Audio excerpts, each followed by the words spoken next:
not often I'm lost for words. I don't even know where to start. Look at the paintwork. It is beautiful.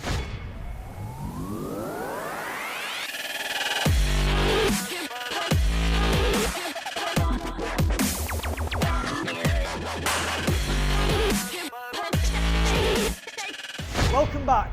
This is an interesting one. So what started out as a potential drift car has turned into probably one of the cleanest builds I have been in front of. Now I love OCD builds as much as the next man, but this thing is another level. The owners asked me to go around and pick faults. Generally I can't. So let me introduce this. This is an MX-5 with a Z20 LET turbo.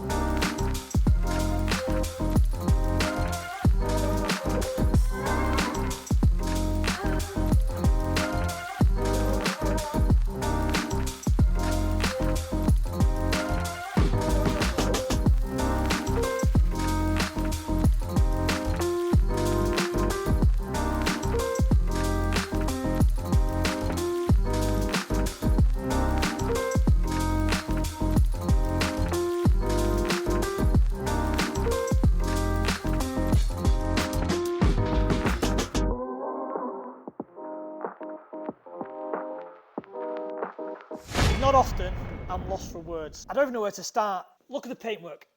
It is beautiful. Look at how clean that is. So, started life, MX-5 Mark 1. He tells me it's a bit rusty, a bit rotten. And what I like about this car is, it's a bit like myself. He's done everything by the paintwork himself. Everything he's done himself here in his little workshop. And to say he's not a fabricator, to say he's not anything on that type of level. He tells me he did a couple of years as an apprentice, but to look at the fit and finish on this, I would say most motorsport shops would struggle to get the fit and finish and the fitment like this. So let's get into a bit of detail. We'll start with the engine, Z20 LET, and as you can see, fits really nice in there. Custom inlet manifold, custom tubular manifold, exhaust manifold, KO6 turbo, aluminium rock cover, which has the welded on breather system, Audi coils. I can go on and on and on. It's forged with steel rods. I think we're expecting around 400 horsepower. It should be lively, and especially with a car which, again, weight-wise, 750, 800 kg, and I would have thought that'd be on the heavy side. Might even be lighter. Like I say, even to little nice touches like all the pie cuts. I'll zoom in. I know he's going to cringe. I know he's going to, watch this video and probably, shout at me, but he got the pie cuts, spotted them all, and then took them all to a professional TIG welder and had them all welded up, which it still has that personal touch of doing it himself. And I'm going to point this out because I know, again, it'll annoy him. Front crossbar. He made this himself. One of the first jobs he tells me he's done. He hates it with a passion because the welds aren't perfect. That just shows that this 4-year build, you build your skills, you get better, and rather than looking at this as, a negative on the car, he should look at it as where he's began and where he's come to. So again, just looking around, and this is my OCD, and I love it so much. You look at the bolt, everything's got a washer on, everything's got a little mark on to say it's been tightened. You look down here, mark. That is because he can go back at a later date and he knows that them bolts have been finished, tightened up and done correctly. But it's just like I say, there's not a single washer missed on anything. Everything's as it should be. Engine bolts all marked. Everything is beautifully fit and finished on this car. I can't express how detailed and how clean it is. Dry joints. So what these are, people who don't know, is basically you can undo these fittings, and they're fluid fittings, fuel, oil, that type of thing. But when you undo the fittings to service, repair, whatever in the future, it will leak fluid. But with the dry joint, it doesn't. So you don't need to rebleed. It's literally undo, off you go. Really nice loom from James Middleton, a friend of mine I've known for a long time. He's done a really nice job of the wiring loom on this car. Again, there's so much to look at and pick up on. adjustable fuel regulator. Again, we had a debate about how that worked because I had an issue at one point with fuel harmonics, but he sorted it out with a dampener system. Everything is as high-end and as beautiful fit finish as it can. Because again, this pipe, you could just get a normal water pipe, but he's gone to the point of AM fittings. I think it's an AM20 fitting. Every single pipe is AM fittings. And trust me, anyone who knows the price of AM fittings, if I just say that piece there is probably 12 quid, 12, 24, you know, fiver. The expense, the detail is mind-blowing. I love it. I love everything about it. Full tubular front cross member. It's great. And just to give the guy a boost, please go and follow him. Do me a favour, send him a message and say you're being too picky on yourself with his welding. Because if this were he started 4 years ago and he's never picked up a welder, I'm saying good job. And as I said previously, it's the start of the journey of where he's come from to where he is now. He sent her a message saying great work. So we're now getting into the inside. And again, the fit and finish, top notch. Top notch. To the point of clips. You could quite easily buy a P clip, but he hasn't. He's gone for an AN6 line proper clip. And again, as I keep saying, quite easy put a 10p P clip on, but he's gone for a £3-4 proper P clip. The detail, the fit and finish is mind-blowing. If anyone's watched Ben's drag Corsa, this is as detailed as that. And I want to express this for the owner, because I know he's behind me listening, to say he has done such good work, and the time and effort that's gone into it. Every little piece is perfectly done. Now, again, he criticises himself for his work with the fuse board. You could quite easily go for a PDM. It's an expense, you could do it. But if this is what the owner knows and he's done it himself, because I know he's done this part where James has done the engine loom, just look at the fit and finish of the fuse panel. It's brilliant. Oh, we haven't even got to the other part. The car is on full air ride. So as you can see, part of the air ride system. The tank's going here, he tells me. But if you look, everything's got a bulkhead joint, so it's all tidy and neat. It's all done right with the right things, the right parts to make this thing be reliable and work. There's the air ride controller over there. Now, again, going to a bit of OCD. These air ride that I've been used to are 6mm pipes. And this is what he wanted to run 6mm pipes. But the American controller didn't come with 6mm pipes. So he's had to have this machined to convert the size from America to the 6mm pipe, just so he could get the size he wanted to fit his suspension. And again, it goes back to wanting to see these projects in this form, because you can't just dive into a finished car, you can't see behind the scenes, and you can't see what's gone into them. Where just looking around this, again, the dash, all 3D printed switches, which are his indicators, lights, removable steering wheel, a link monsoon dash. I can't express how clean this car is. So let's now get underneath and have a look underneath.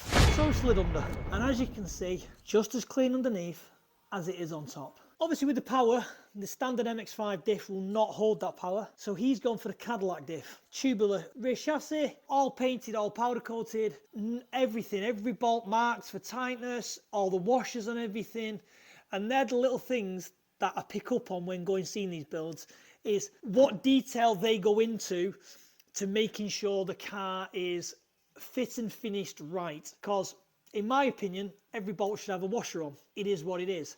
And then to zoom down a little bit, full chassis reinforcements, a brace notched out for the exhaust, even to the point of the brace, if you look there, has got gold foil on to stop the heat.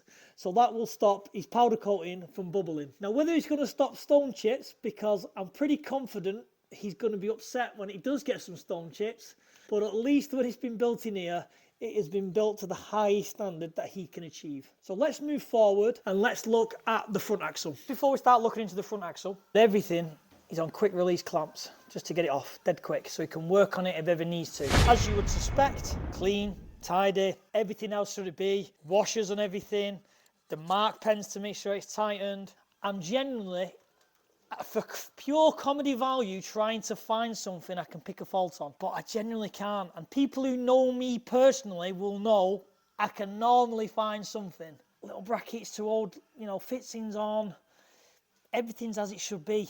Obviously unfinished with the clamps off, but you know, we like to see the unfinished projects. Even behind the panels, still spotless. Electrical plugs all run through the body. Everywhere you look, there's a tiny detail of how clean this car is. Fuel system, beautiful fuel cell. There's not much I can really say about it other than, you know, look at how clean. Bulkhead fittings everywhere. Everything's been marked with a washer. Dry line fittings on the fuel. And again, that's because if he has to change the filter, he's never going to get no fuel all over his nice paintwork. All the bulkhead fittings are beautiful. Done. He did tell me that he had these welds redone because he wasn't happy with them. And to be fair, I don't know anyone who's ever going to pick up on them other than the owner himself. So there is one thing we're going to have a bit of a joke about because he keeps pointing it out. I'm going to say the positives of it. He forgot to get the body shop to fill this hole in. Normal person would probably put a rubber grommet in there, something like that. But he's teed this off from the air tank and the air ride system, so he's got an option of being able to possibly use an air tool, pump his tyres up. But again, the thinking about that to anyone else would be just put it on, tighten to the airline, done. Put a little tap on there to block it on and off so you can turn it on and off as working. Just working around the little things to make it all right. Let me just check something. Oh, they're nice as well. So every single bolt are already in the chassis. So if you look, it's an M6 bolt. He has drilled the M6 bolt, tapped it, and put a little clamp on top. So it holds the line perfectly. 99% of people would have literally got a P-clip, drilled the hole, and riveted the P-clip down. It just shows the detail that has gone into this. Again, custom bulkhead, because I'm being told this is open on an MX-5. There's so much to take in. All the looms are perfectly done to the right place. The fit and finish is phenomenal. Another little touch. When these are on obviously air ride, they're very low to the ground and it makes it very difficult to jack. So what he's done is put a nut welded to the frame and made a small cup to screw in, which is the exact size for his jack. So he can jack the car up and down without scratching a single thing. Ingenious. So we've put it back on the ground, we've put the wheels on and we've let the air suspension down. And as you can see, it sits. I'm not a fan of air ride normally, but this thing sits amazing. To stand next to it and show you how low it sits, this is how low it sits on the ground. And to stand back and see it like this, it makes the car look so small and tiny. I just can't praise the car and I wouldn't change a single thing. Again, as I say, I'm not a big fan of air ride, but for this car and the fit and finish and how it's done, I think it suits it perfectly. I really, really do. The stance of it, everything. And again, it sounds bad. I'm not normally a stance fan and some of my friends are going to laugh because I usually slag stance cars off. But I think the overall package of this car has been done that right. It suits it so well. We're going to wrap this video up. I'm so pleased that I went out my way to come and see this car because of all the cars I've filmed on this channel, he's definitely up there with one of the best. And as I said before, I adore these OCD builds and this is definitely one of them. So fingers crossed, please follow his Instagram channel. Please give him a kick up the arse to get this done because fingers crossed if he can get it done, we'll be at PVS this year on the twin engine stand showing what it's all about and you can all see how clean it is. Thank you for Luke for letting me come in. Beautiful car, beautiful build. We're going to call it. Thanks for watching. See you on the next one.